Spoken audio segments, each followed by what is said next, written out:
یہ دعا محمد صلی اللہ علیہ وسلم کی صورت میں پوری ہو گئی۔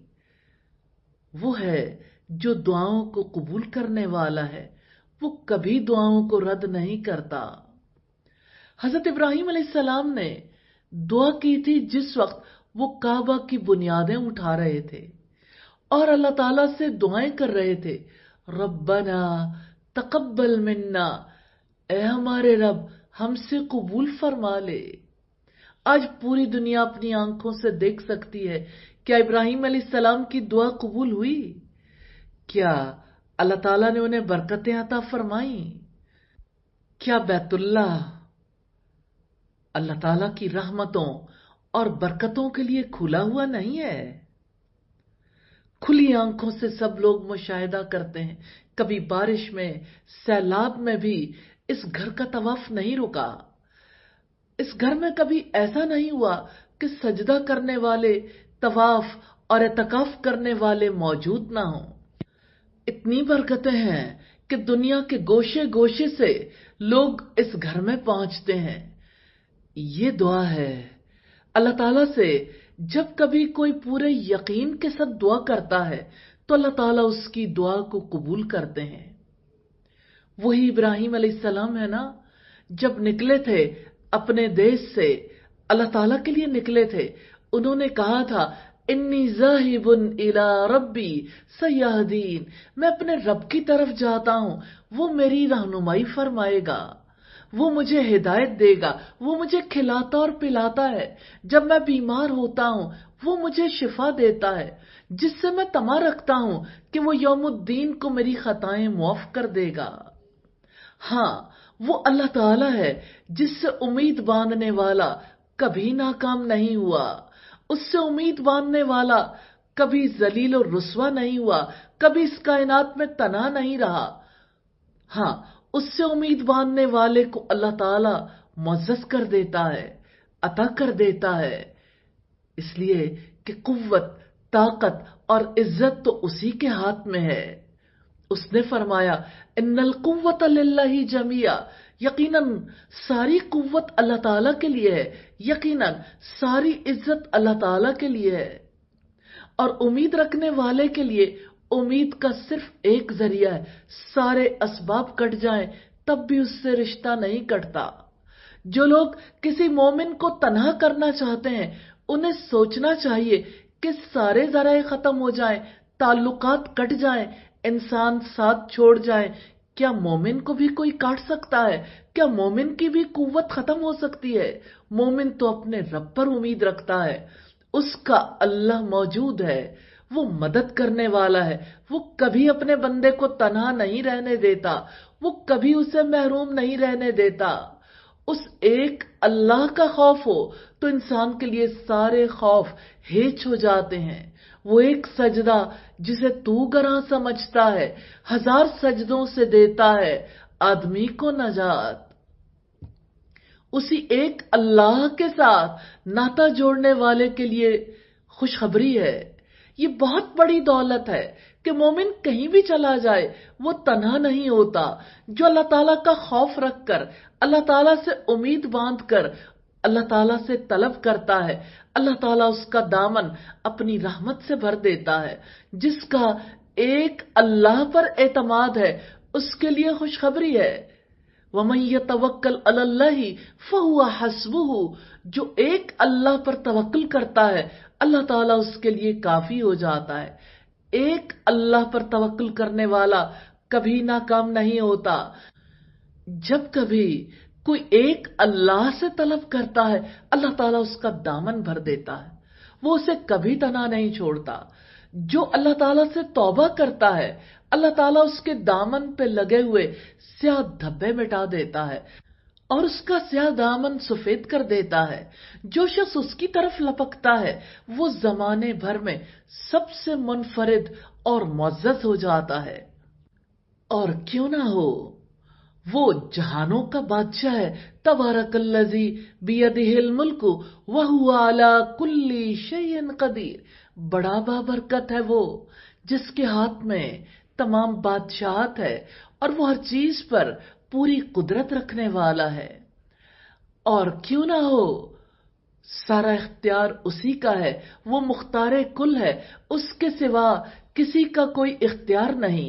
وہ جو چاہتا ہے پیدا کرتا ہے، جسے وہ چاہتا ہے منتخب کرتا ہے، اور انہیں اس کا کوئی اختیار نہیں۔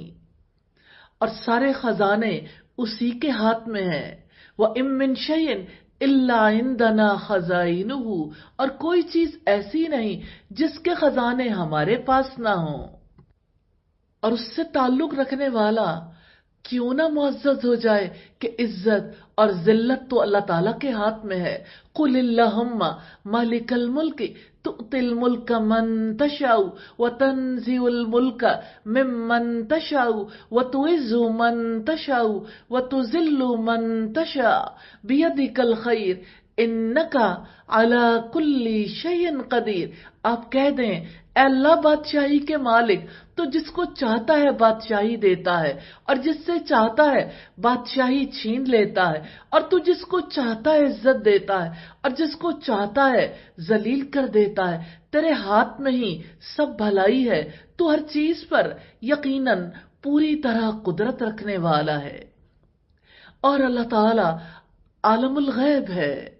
قُل لَّا يَعْلَمُ مَن فِي السَّمَاوَاتِ وَالْأَرْضِ الْغَيْبَ إِلَّا اللَّهُ۔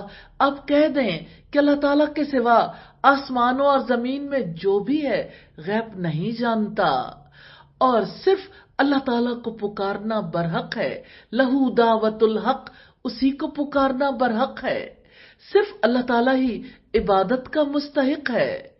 اس نے فرمایا، یا ایھا الناس اعبدوا ربکم الذی خلقکم والذین من قبلکم لعلکم تتقون۔ اے لوگوں، اپنے رب کی عبادت کرو جس نے تمہیں اور ان لوگوں کو پیدا کیا جو تم سے پہلے تھے، تاکہ تم تقوی اختیار کرو۔ اللہ تعالیٰ کے نام کی خصوصیات میں سے ہے کہ عام اذکار اسی کی طرف نسبت دیے جاتے ہیں۔ لا الہ الا اللہ، اللہ اکبر، الحمد للہ، سبحان اللہ، لا حول ولا قوت الا باللہ، بسم اللہ، ماشاء اللہ، انشاء اللہ۔ اسی کے نام سے ہم اپنے کاموں کا آغاز کرتے ہیں، اسی کی حمد بیان کرتے ہیں جب کام اختتام کو پہنچتے ہیں، اور اسی پر ہم بھروسہ کرتے ہیں اور اسی کو اپنے لیے کافی سمجھتے ہیں۔ حسبی اللہ، اللہ تعالیٰ میرے لیے کافی ہے، اور انا للہ، بے شک ہم اللہ تعالیٰ کے ہیں اور اسی کی طرف لوٹ کر جانے والے ہیں۔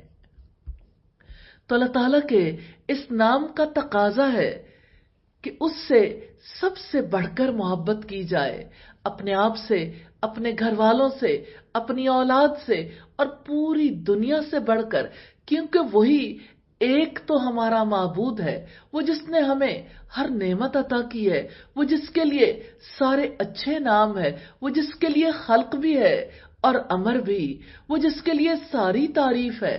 ہاں، اس کا حق ہے کہ ہم اس سے محبت کریں، اور اس سے بھی محبت کریں جس سے وہ محبت رکھتا ہے۔ ہاں، وہ حق رکھتا ہے کہ جس سے وہ بغض رکھتا ہے اس سے ہم بھی بغض رکھیں، یہ کہ اسی کے لیے دوستی کریں اور اسی کے لیے دشمنی رکھیں۔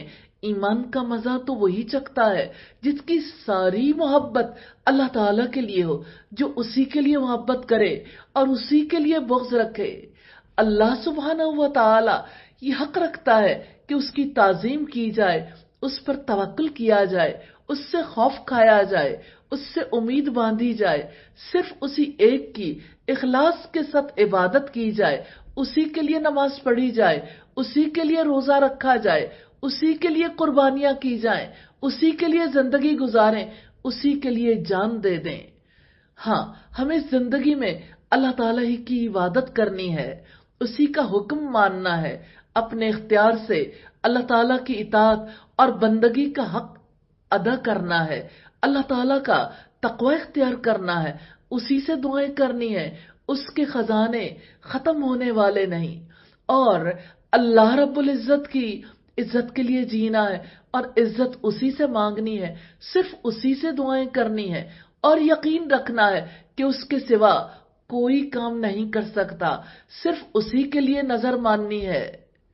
جو بھی اللہ تعالیٰ کو اس کے نام اللہ کے ساتھ پکارتا ہے تو کوئی خوف ایسا نہیں جو زائل نہ ہو جائے، کوئی مصیبت ایسی نہیں جس کو وہ دور نہ کر دے، کوئی غم ایسا نہیں ہے جس کو وہ دور نہ کر دے، کوئی تنگی ایسی نہیں ہے جس کو وہ وسعت سے نہ بدل دے۔ اس عظمت والی ذات کے ساتھ تعلق رکھنے والا کوئی ضعیف اور کمزور ایسا نہیں جس کو اللہ تعالیٰ قوت عطا نہ کر دے، کوئی ذلیل ایسا نہیں کہ اللہ تعالیٰ سے وہ عزت طلب کرے اور اللہ تعالیٰ اس کو عزت عطا نہ کرے، اور کوئی فقیر ایسا نہیں جو اللہ تعالیٰ کے ساتھ تعلق بنا لے اور اللہ تعالیٰ اسے غنی نہ کر دے۔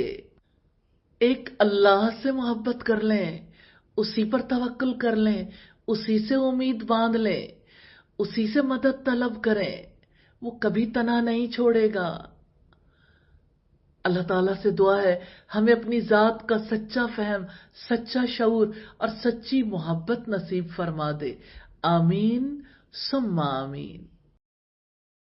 اللہ تعالیٰ سے محبت کے بغیر کوئی انسان مومن نہیں بن سکتا۔ رب العزت کا فرمان ہے، قل ان کان آباؤکم وابناؤکم واخوانکم وازواجکم وعشیرتکم واموال اقترفتموها وتجارة تخشون کسادها ومساکن ترضونها احب الیکم من اللہ ورسولہ وجہاد فی سبیلہ فتربصوا حتی یأتی اللہ بامرہ واللہ لا یہدی القوم الفاسقین۔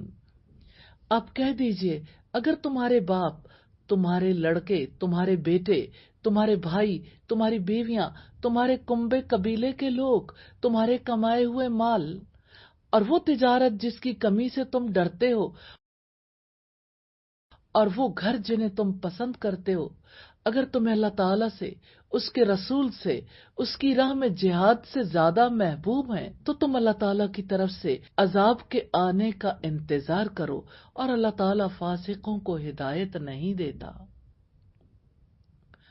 اللہ تعالیٰ نے مومنوں کی خصوصیات بتائی ہیں کہ وہ اللہ تعالیٰ کی محبت میں شدید ہوتے ہیں۔ حقیقت یہ ہے کہ اللہ تعالیٰ سے محبت کرنے کا حکم ہے، اور محبت کے لیے وہی طریقہ اختیار کرنے کی ضرورت ہے جو نبی صلی اللہ علیہ وسلم نے بتایا۔ نبی صلی اللہ علیہ وسلم نے فرمایا، جو شخص اللہ تعالیٰ سے ملاقات کو محبوب رکھتا ہے، اللہ تعالیٰ اس کی ملاقات کو محبوب رکھتا ہے، اور جو شخص اللہ تعالیٰ سے ملاقات کو پسند نہیں کرتا، اللہ تعالیٰ بھی اس سے ملاقات کو پسند نہیں کرتا۔